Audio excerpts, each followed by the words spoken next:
नमस्कार, हस्तक्षेप में आपका स्वागत है। मैं हूं अमलेंदु उपाध्याय। देश में राजनीतिक गतिविधियां शुरू हो गई हैं और लोकसभा चुनाव की तैयारियां शुरू हो गई हैं। सत्ता पक्ष और विपक्ष की तरफ से अपनी अपनी तैयारियां जारी हैं। रोज़ लगातार कहीं ना कहीं कोई ना कोई चुनावी जनसभा हो रही है और हर दल अपनी तरफ से अपने अपने तर्क पेश कर रहा है। तो इस समय चुनावी माहौल क्या है और देश के अंदर किस तरीके की चुनावी गतिविधियाँ चल रही हैं, इसकी समीक्षा करने के लिए DV लाइव पर एक गंभीर परिचर्चा का आयोजन किया गया। उस परिचर्चा में मैंने भी हिस्सा लिया। परिचर्चा का संचालन किया DV लाइव के प्रधान संपादक राजीव रंजन श्रीवास्तव ने। तो आइए सुनते हैं उस परिचर्चा के कुछ प्रमुख अंश साभार। अगर आपने हमारा YouTube चैनल अभी तक सब्सक्राइब नहीं किया तो इसको सब्सक्राइब कर लीजिए, वीडियो को लाइक और शेयर कीजिएगा और कमेंट करके बताइएगा भी कि इस परिचर्चा पर आपकी क्या राय है। धन्यवाद।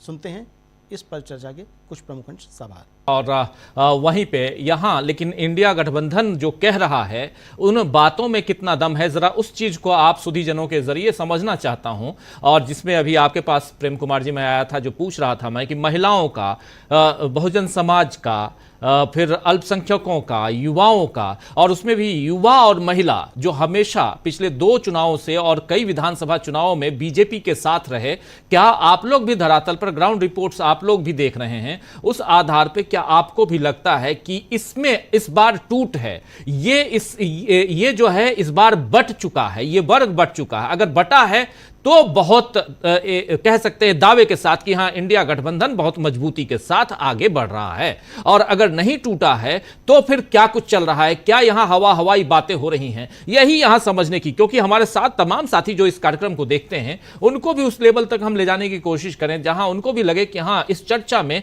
इस बात और इस पॉइंट को लेकर आया गया है जो बेहद आवश्यक है। यही जो अभी आप रख भी रहे थे, आपने अपनी बातें रखी हैं। जरा आना चाहता हूं जल्दी से प्रोफेसर रविकांत जी और फिर प्रशांत टंडन जी, और फिर क्लोजिंग के लिए श्रवणगढ़ साहब के पास आऊंगा जल्दी।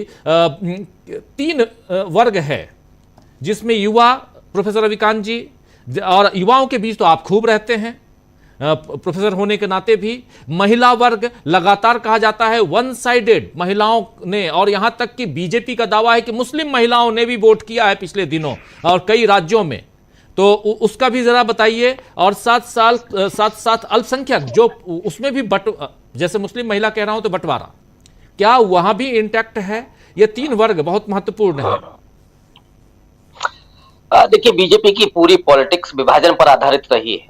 उन्होंने हर जाति समाज में और यहां तक कि युवाओं में, महिलाओं में एक अलग किस्म की कॉन्स्टिट्यूएंसी निर्मित की थी, लेकिन हमेशा इमोशनली ब्लैकमेल करके। जैसे 2019 में एक अलग जो नौजवान था जो पहली बार वोट करने जा रहा था, उसको उन्होंने अपने साथ कनेक्ट किया पुलवामा में, शहीदों के नाम पर वोट मांगे और कहा कि जो पहली बार वोट करने जा रहे हैं शहीदों के लिए वोट करें। तो वो एक बड़ा फायदा हुआ था 19 के चुनाव में। महिलाओं के बारे में नरेंद्र मोदी ने जो किया है, नो डाउट कि एक उनकी छवि बनी थी महिलाओं के बीच में, चूंकि उस तरह से कभी नीतीश कुमार के अलावा खास करके उत्तर प्रदेश में या दूसरे राज्यों में उस तरह की अलग कॉन्स्टिट्यूएंसी निर्मित नहीं की गई थी जो काम नरेंद्र मोदी ने किया। कभी उन्होंने उज्ज्वला को लेकर के या महिलाओं की पेंशन को लेकर के, गांव में जो समितियां होती हैं उसमें उनको जोड़ करके। लेकिन जब 10 साल हो रहे हैं तो वो महिलाएं जिन्हें सम्मान देने और जिन्हें सशक्त करने की बात नरेंद्र मोदी कर रहे थे, वो जुमला साबित हुई। उतनी प्रताड़ना मुझे लगता है कि इसके पहले कभी नहीं हुई थी। वो जो सरकार ये दावा कर रही हो कि नहीं साहब हम तो महिलाओं को बड़ा सम्मान देते हैं, वो नारे आपको याद होंगे 2014 के, बहुत हुआ नारी का अपमान अब की बार मोदी सरकार। मणिपुर में क्या हुआ, महिला पहलवानों के साथ क्या हुआ, कोरोना काल में महिलाएं किस तरह से पैदल चल रही थी, उनके बच्चे भूख प्यास से तड़प रहे थे, उनके पांव लहूलुहान हो रहे थे, उसका क्या हुआ। और इस देश में दलित महिलाओं के साथ रोज आए दिन बलात्कार हो रहे हैं। हाथरस में क्या हुआ था, सरकार पूरा खड़ी थी उत्पीड़नकारियों के पक्ष में। पहलवान महिलाओं के साथ रोती रही, लेकिन नरेंद्र मोदी के कान में जू नहीं रहेगा। और अभी तो ब्रजभूषण शरण सिंह पर तो चार्जशीट भी दाखिल हो गई है और ये पुलिस ने कहा, दावा किया है कि भाई उनके पास पर्याप्त सबूत थे। तो अब जो महिलाओं को समझ में आ रहा है कि एक तो सम्मान की बात बिल्कुल छद्म है, धोखा है। दूसरा, जो आपने पैसा ट्रांसफर करके एक नई कॉन्स्टिट्यूंसी बनाई थी, उसमें भी बेहद निराशा आई है। उज्ज्वला में दोबारा गैस भराने को नहीं मिली और हालात ये हुए कि परिवारों में झगड़े हुए। जो महिलाएं पहले, जो गरीब महिलाएं हैं, जैसे बुंदेलखंड का एरिया है और दूसरी जगह है कि जहां पहले वो लकड़ी से, उपले से खाना बना लेती थी, अब उनका जो परिवार का मर्द है उस बेचारे के पास कोई काम नहीं, तो वो कहां से गैस भरा पाए। कई परिवारों में मैंने देखा है पति पत्नी में झगड़ा हुआ है, परिवार बुरी तरीके से टूट रहे हैं, क्योंकि स्त्री को यह लगता है कि गैस से खाना बनाना ये उसका अधिकार है, लेकिन उसके पति के पास जब है ही नहीं, रोजगार नहीं है, तो वो बेचारा क्या करे। एक अलग किस्म का तनाव पैदा किया नरेंद्र मोदी ने परिवारों में। और दूसरी तरफ वो व्यक्ति है जो इस तरह की जुमलेबाजी नहीं करता, वो जमीन पर उतर करके एक महिला को चप्पल पहनाता है। जब वो कहती है कि हमको चप्पल पहन करके नहीं निकलने दिया जाता समाज में, तो वो इसकी गारंटी करता है ये सम्मान मिलेगा। दूसरा, आपने बात की कि जो माइनॉरिटी है, माइनॉरिटी में कहीं कोई विभाजन नहीं। सबसे बड़ा जो इंडिया अलायंस को फायदा हुआ है वो दलित जो वोट बैंक में सेंधमारी की थी बीजेपी ने, और अति पिछड़ा में, इवन जो अपर ओबीसी था उसमें भी जो सेंधमारी की थी वो इस बार सीधे तौर पर पलटते हुए दिखाई पड़ रही है। और एक बात केजरीवाल के संदर्भ में भी मैं कहना चाहता हूं कि उत्तर प्रदेश में जहां मैं बैठा हूं, मैं उसके बारे में थोड़ा पुख्ता तौर पर कह सकता हूं कि यहां पे बनिया बहुत नाराज है, और उनका यह कहना है कि हमारा एकमात्र तो मुख्यमंत्री था, उसको भी आपने जेल भेज दिया।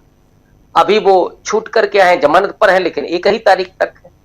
रायबरेली कॉन्स्टिट्यूएंसी में जिस बनिया को पूरे देश में माना जाता है कि भारतीय जनता पार्टी का आधार वोटर रहा है, रायबरेली का वो व्यवसायी ये कह रहा है कि वोट हम राहुल गांधी को देंगे।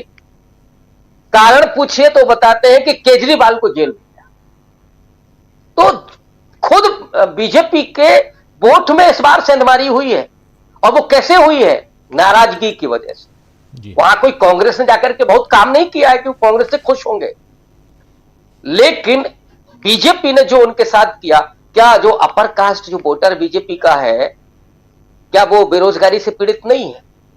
क्या उनके बच्चों को रोजगार नहीं चाहिए, नौकरी नहीं चाहिए, शिक्षा नहीं चाहिए? और आप केवल हिंदुत्व के नाम पर अगर अपर कास्ट से सोचेंगे कि वोट मिलेगा, और इधर योगी आदित्यनाथ को आप हटाने की कोशिश करेंगे, तो ठाकुर पूरा नाराज बैठा है। नरेंद्र मोदी को घुटने टेकने पड़े योगी आदित्यनाथ के सामने, और ये कहना पड़ा कि योगी जी मेरे मुख्यमंत्री हैं, तब जाकर के थोड़ी नाराजगी कम हुई है। तो एक तरफ तो आपका ये वोटर लौटा है जो दलित था, पिछड़ा था, महिलाएं लौटी हैं, और दूसरी तरफ बीजेपी के भीतर भी टूटन हुई है, और उसका सीधा जो फायदा है वो इंडिया अलायंस को मिल रहा है, क्योंकि इंडिया अलायंस का जो अपना मैनिफेस्टो है उसमें वो तमाम मुद्दे हैं जो सीधे उन लोगों से जुड़ते हैं, उनकी उम्मीदों से जुड़ते हैं, और ये कोई विभाजन की पॉलिटिक्स नहीं है, न धर्म के आधार पर, न राजनीति के जाति के आधार पर। विशुद्ध रूप से लोगों के सशक्तिकरण, उनके डेवलपमेंट और उनके अधिकारों को लेकर के ये इंडिया अलायंस ने अपनी तरफ लोगों को खींचा है, और इसका फायदा उसे मिल रहा है। जी जी जी। क्या कुछ कहेंगे आप प्रशांत टंडन जी? आशा है ये वीडियो आपको पसंद आया होगा। इसको ज़्यादा से ज़्यादा शेयर करें, लाइक करें, सब्सक्राइब करें चैनल को, फेसबुक पेज को फॉलो करें, और ज़्यादा से ज़्यादा इसको सब्सक्राइब करें।